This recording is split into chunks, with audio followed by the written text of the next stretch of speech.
Hey everyone, what's going on? John Glutch here out in Phoenix, Arizona. Hey, I wanted to share with you some insights, little things that we're learning. I like to periodically send out these emails with realtor friends of mine just to share what we're learning, some things we're figuring out on how to take care of our clients, really wow and surprise and delight them. And in this episode, this email, I wanted to just share a little bit about some hard things we're going through. I think it's easy for us to share at conferences or on stages and kind of make everything look great and rosy. But we all know as people, like, the truth is everyone's going through different hard things in their own life.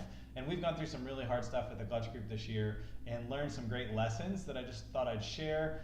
Not with the idea that I have fully learned these lessons, but we're just in the middle of it. We're kind of in the thick of the hard stuff. I think turning a corner, starting to really see some kind of sun over the horizon. But in the middle of it, I felt like, man, I really am so thankful that I'm getting to learn and grow in this season, and thought I'd share a few of those things with you. So a little longer video than normal this time, but I hope it's really valuable for you. So a couple really key lessons we've learned this year, and by bad, I mean, we projected, we've been growing like crazy, like 20% growth every year, and we projected the same for this year. And I think realistically, we're probably going to hit what we did last year, or maybe a little less. But we had geared up for 20% growth, meaning we hired more people, we had more marketing, we had systems, all kind of crazy stuff that was ready for another 20% growth, which for us is like, another $500,000-$600,000 worth of commissions, which is a lot of clients to serve. It's a lot of infrastructure to have on the back end to take care of those people. And when that doesn't happen, it can be very scary. You see your overhead climbing and climbing and your revenue not climbing accordingly. And so that's kind of the challenge, and one of a few that we've had this year. But one of the things I learned was in context, having like a bad year, right? A quote bad year, that's a judgment, right? Like, I don't know if it's bad or good. Like, we're not going to sell as many houses as I thought we were. Is that a good or a bad thing? I don't know. I think it's easy for us to look at our circumstances and go, man, this has been a really bad year. And I don't know, there's just so many great things that I'm learning in this process, though it is challenging and painful at times. I'm really thankful for it. At the end, I feel like this has been a really awesome year, a really good year, because of all the great things I'm learning, because of the vulnerability it's pulling out of me, the things I'm able to share with my team and with my family, that just those opportunities aren't there when everything is good. The other thing too is when everything's good, meaning like revenue's crazy, you're selling houses, like it's just easy to do, that can cover up a lot of problems, and it did for us. Like, we realized a lot of inefficiencies and a lot of wasted money and different things that we were doing that were not really serving clients very well, and were just unnecessary expenses and complications in the business. So after 6 months, 8 months of really working hard to fix a lot of those problems, we have a much better company than we did 6 months ago. So though it's been challenging, I would not say it's been bad. And so I'm learning, one of my top lessons was not to judge things like that's good, that's bad. Some things are clearly good and bad, right? Like, don't steal from me, right? That's bad. But some things we need to be, I think, a little more open to, okay, what is this challenge offering me in terms of growth as a person? The second one is to get ruthless with expenses. Like, we got crazy. Like, the minute I saw this coming, which was about 2 or 3 months of like break even or negative months, I was like, we got a problem, we got to fix this. I still don't totally know exactly why the numbers are down. I have some ideas, but it kind of didn't matter. Like, I hadn't realized, like, I don't want to spend my way out of this. I want to decrease expenses. And we found, I'm not kidding, tens of thousands of dollars that were not being productive.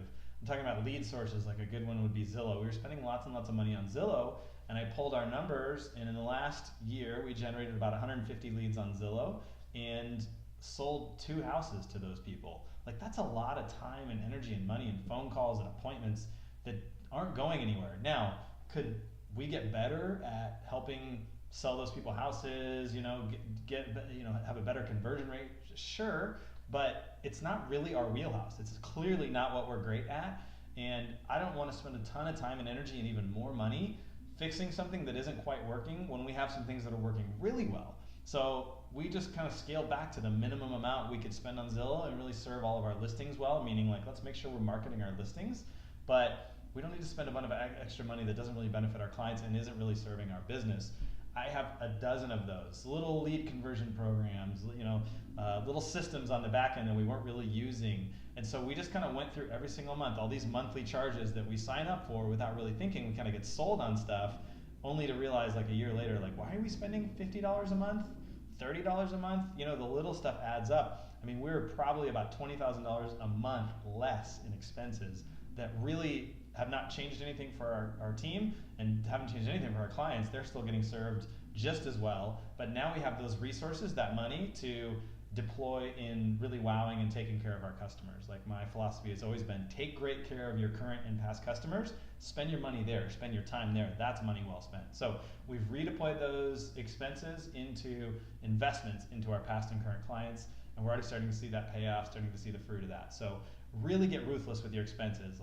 And we've just put a new policy in place so I don't keep adding new expenses, I don't get sold again, which is just simple. Like, does this expense directly benefit my clients?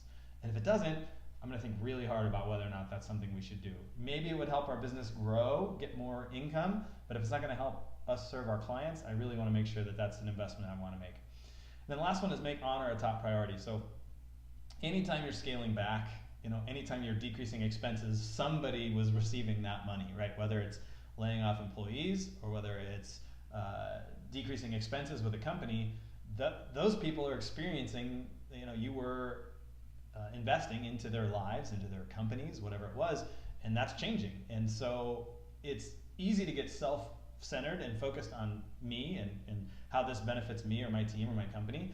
And at the same time, you want to really do a good job of going, no, like, I want to do this well. So I want to honor my contracts.